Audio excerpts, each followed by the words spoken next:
안녕하십니까. 목회의 관점으로 본 요한계시록 이윤식 목사입니다. 이 시간에 목회의 관점으로 본 요한계시록 오늘은 이제 12장 1절로 3절까지 영적 전투의 현장 중 12장 1절로 3절까지 함께 하겠습니다.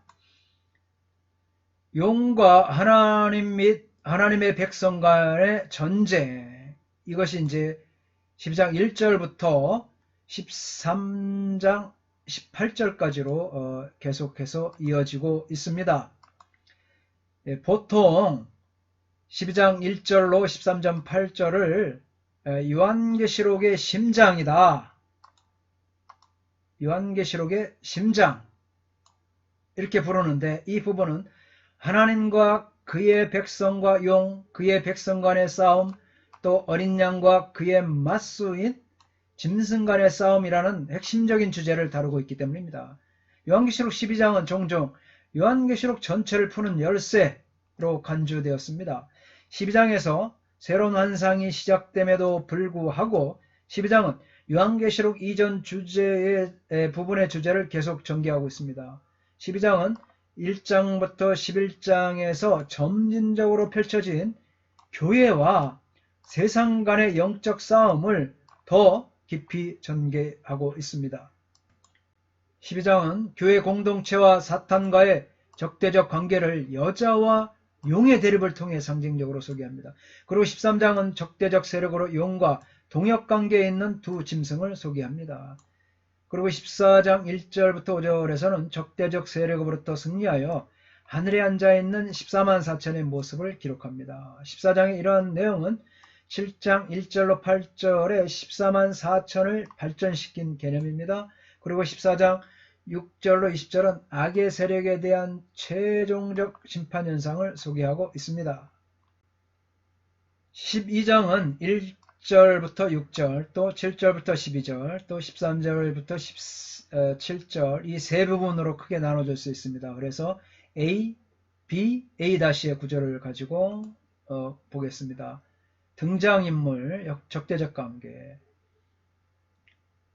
1절부터 6절 A, 여인, 용, 그리고 여인이 낳은 아이죠. 적대적 관계는 용과 아이가 이제 적대적 관계입니다. 7절로 12절 B를 보면 용, 거기에 이제 추종자들과 미가엘, 또 그의 추종자들, 그러니까 용과 미가엘의 적대적 관계죠. 또 13절부터 17절은 용과 여자, 또 용과 여자, 이렇게 적대적 관계로 나눠지고 있습니다. A와 A-는 용과 여자가 동시에 등장하여 병행적 관계를 이루지만 단순 반복하는 것이 아니라 B를 종합하여 이야기를 전개하고 있습니다. 특히 세 부분에서 용만이 공통적으로 등장하고 있습니다. 이는 용을 중심으로 세 종류의 적대적 파트너를 형성하고 있음을 보여주고 있습니다. 12장은 서로 관련이 되어 전쟁과 출산이라는 두 개의 주제로 형성되고 있습니다. 12장 1절입니다. 하늘에 큰 이적이 보이니 해를 옷 입은 한 여자가 있는데 그 발 아래에는 달이 있고 그 머리에는 12별의 관을 썼더라. 카이 세메이온 메가 오프테 엔토 우라노 귀네 베블레메네 톤 헬리온 카이 셀레네 히포카스 톤 포돈 아우테스 카이 에피테스 케팔레스 아우테스 스테파노스 아스테론 도데카. 그리고 하늘에 큰 표적이 보였다. 해를 입어온 여자가, 그리고 그녀의 발들 아래에 달과 그녀의 머리 위에 12별들의 면류관이. 요한은 하나님이 계신 장소인 성전 환상 11장 19절 성전 환상 이후에 하늘에서 발생한 큰 이적을 봅니다. 큰 이적, 세메이온 메가. 이 큰 이적이라고 큰 표적이죠. 이 세메이온, 기적이라는 뜻도 있지만 또 표적이라는 의미도 갖고 있기 때문입니다. 주로 사람이나 사물을 인식하게 하고 확증하거나 다가올 사건을 알리는 전조, 오멘, 전조의 의미를 지닙니다. 이 표현은 요한계시록에서 모두 7번 사용되었습니다. 한편 12장 3절과 15장 1절에서처럼 이 이적이라는 단어는 최종적 완성을 가리키는 놀라운 광경으로 이해하여야만 하며 요한계시록의 다른 곳에서는 이 단어가 사탄을 대표하는 자들이 행한 거짓 이적을 표현하는 데 사용되고 있습니다. 이 이적은 여자와 사내 아이와 용 사이에 벌어지는 전쟁 이야기죠. 여자, 또 아이, 사내 아이, 그리고 용. 사내 아이는 그리스도죠. 여자는 메시아인 아들을 낳기 위해 출산의 고통을 합니다. 용, 이 사탄 마귀는 여자가 낳은 사내 아이를 삼키려고 기다리고 있습니다. 이 전쟁은 하나님, 또 그리스도와 사탄의 전쟁일 뿐만 아니라 사탄과 교회의 전쟁이기도 하죠. 이 전쟁은 성경 역사대로 진행되어 온 또 영적 전쟁 혹은 또 실제적인 사탄과 마귀와 그리스도와의 실제 전쟁이라고 봐도 무리가 없을 것입니다. 해를 옷 입은 여자를 보겠습니다. 해를 옷 입은 여자. 이상적 이스라엘, 유대민족 또는 유대교회, 신구약교회, 전교회, 구약교회에 근거한 신약교회, 마리아를 배경으로 하는 교회, 이스라엘이다, 하나님의 교회다, 구약교회다, 교회다, 이상적인 시온이다. 이처럼 학자들의 견해가 이와 같이 주장하고 있습니다. 여자는 해를 옷 입고 그 발 아래에는 달이 있고 그 머리에는 12별의 관을 썼습니다. 이 삼중의 묘사죠. 창세기 37장 1절과 9절에 요셉의 꿈에서 나온 그런 모티브죠. 해와 달과 11별이 요셉에게 절을 했다. 그리고 12별은 일반적으로 12지파를 가리키거나 또 12지파와 12사도를 가리키거나 또 혹은 교회 자체를 가리키고 있습니다. 계시록 1장 20절에서 7별은 7교회의 천사, 7별은 교회 천사들이라면 12별은 하나님의 백성 전체를 표상하고 있습니다. 여자가 밝은 빛 속에서 등장하는 것은 해를 옷 입었다. 그리스도의 얼굴과 똑같은 광채를 반영합니다. 여자의 영광은 그리스도 영광의 반사이죠. 해달 별이 땅과 먼 곳에서 나타나고 땅의 어떤 힘이라도 파괴되지 않는 것처럼 구약과 신약 시대의 참 이스라엘도 궁극적으로 땅에서는 파괴될 수 없는데 그것은 그들의 이제 궁극적인 신분이 하늘에 속해 있기 때문입니다. 할렐루야. 우리는 하늘에 속한 사람이죠. 땅에 속한 사람이 아닙니다. 이는 하나님의 참되고 거룩한 보편 교회는 본질적으로 하나님으로부터 주어진 변경할 수 없고 변하지 않는 영광으로 빛난다는 것입니다. 달리 말하면 그 교회는 의의 아들이신 예수 그리스도로 둘러싸여 있습니다. 할렐루야. 달, 셀레네, 달은 통치, 권세를 말하고 있습니다. 이것은 교회가 권세를 지니고 있음을 의미합니다. 누가복음 이런 구절들, 또 사도행전 1장 8절 하나님의 참된 교회는 모든 부패한 성정과 비슷한 것 등으로 변하기 쉽고 일정치 않은 것은 무엇이든지 짓밟힙니다. 2절입니다. 이 여자가 아이를 베어 해산하게 되며 아파서 애를 쓰며 부르짖더라. 카이엔 가스트리 에코사 카이 크라제이 오디누사 칼 바사니조면에 테케인 그리고 자궁 안에 가진 그리고 그녀가 낳으려고 해산의 고통을 겪으면서 그리고 그 고통을 받으면서 소리 지른다. 2절은 출산이라는 하나의 상황을 잉태하고 해산하는 것 그리고 아파서 부르짖는 세 개의 행위로 나눠서 표현하고 있습니다. 이 세 행위는 구문상으로 주절인 2절의 해산하게 되매를 중심으로 2절 이 여자가 아이를 베어 또 아파서 애를 쓰며 부르짖더라. 이게 이제 분사 구문으로 구성되죠.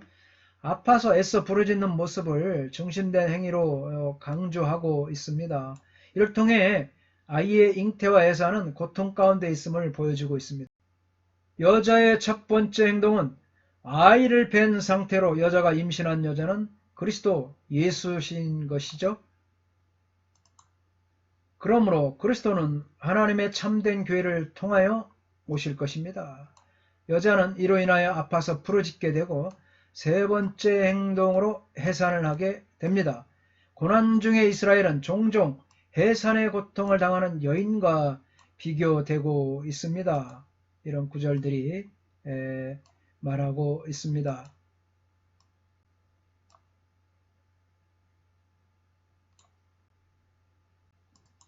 이사야 66장 7절은 이스라엘이 이 남자아이를 낳은 은유를 사용해서 구원의 시대가 도래하는 것을 나타내고 있습니다.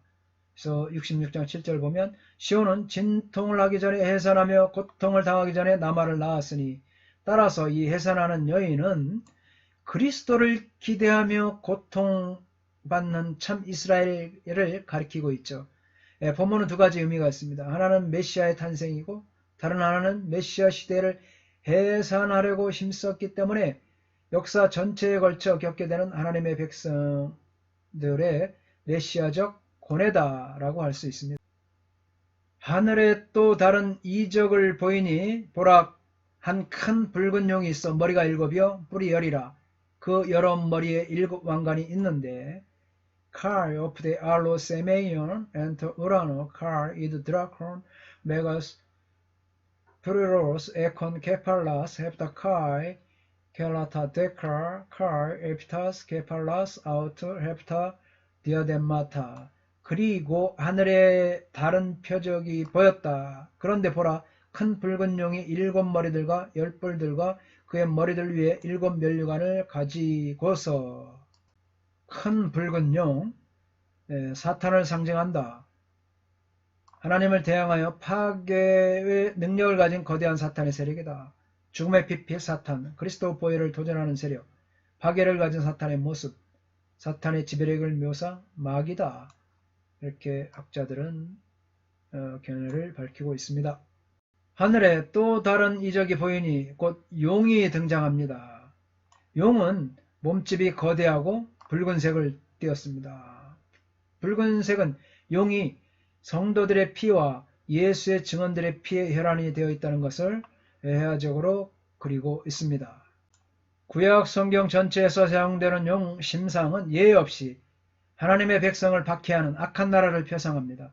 용은 구약 성경에서 이스라엘을 억압하는 악한 나라를 상징하는 악한 바다 괴물을 지칭하는 또 다른 말입니다. 종종 악한 애굽이 용이라는 상징으로 묘사되기도 합니다. 시편 74편 14절 보면 리오야단의 머리를 부수시고 그것을 사막에 사는 자에게 음식물로 주셨으며 여기서 리오야단이 애굽을 말하죠. 이사야 27장 1절 보면 그날에서 여호와께서 그의 견고하고 크고 강한 칼로 날랜 뱀 리오야단 곧 꼬불꼬불한 뱀 리오야단을 벌하시며 바다에 있는 용을 죽이시리라. 이렇게 이사야 27장 1절에서는 아스루와 바벨론을 또 말하고 있습니다. 에스겔 29장 3절에서 너는 말하여 이르기를 주 여호와께서 이같이 말씀하시되 애굽의 바로 왕이여 내가 너를 대적하노라. 너는 자기의 강들 가운데서 누운 큰 악어라. 스스로 이르기를 이 강은 내 것이라. 내가 나를 위하여 만들었다 하도다. 벳헤못은 욥기 40장 18절에서 그 뼈는 녹간 같고 그 뼈대는 쇠막대기 같으니에서 그 뼈대가 쇠막대기 같은 큰 짐승으로 묘사되고 있습니다. 그러나 신약 성경에서 이 용, 이 드라콘이죠. 용은 오직 요한계시록에만 나타나고 1차적으로 사탄을 가리키는 호칭인 것입니다. 3절에 그 여러 머리에 7 왕관이 있는데 이러한 머릿수에 맞게 7 면류관을 소개하고 있는데 이것은 19장 12절에 보면 그리스도에게 주어진 이 면류관에 대한 모방입니다. 이것도 역시 7머리의 상징적 의미와 맥을 같이 하고 있습니다. 곧 사탄의 역량은 철저하게 하나님과 그리스도의 그것을 모방할 뿐입니다. 뿔이 10이라는 표현은 다니엘 7장 7절로 8절, 20절, 24절에 네 번째 짐승의 모습을 반영하고 있습니다. 고대 사회에서 뿔은 이 권세와 능력을 나타나죠. 또 이 용이 가지고 있는 열불은 바로 이 용이 큰 능력을 가지고 있음을 암시하고 있습니다. 용의 머리에 열불이 있다는 것은 그에게 큰 권세와 힘이 있다는 것을 의미하고 있습니다. 그러나 이것은 사탄이 하나님의 용인 하에 세상을 지배하는 왕의 권력을 소유하고 있음을 시사하고 있습니다. 요한은 여기서 완전수인 7을 사용한 것은 용의 7 머리가 그 능력의 우주성을 묘사하는 것을 암시합니다. 이런 그들의 면류관은 승리의 면류관이 아니라 이 찬탈의 면류관, 찬탈한 권위의 면류관인 것이죠. 네, 감사합니다. 다음 시간에 계속하겠습니다. 건강하십시오. 샬롬.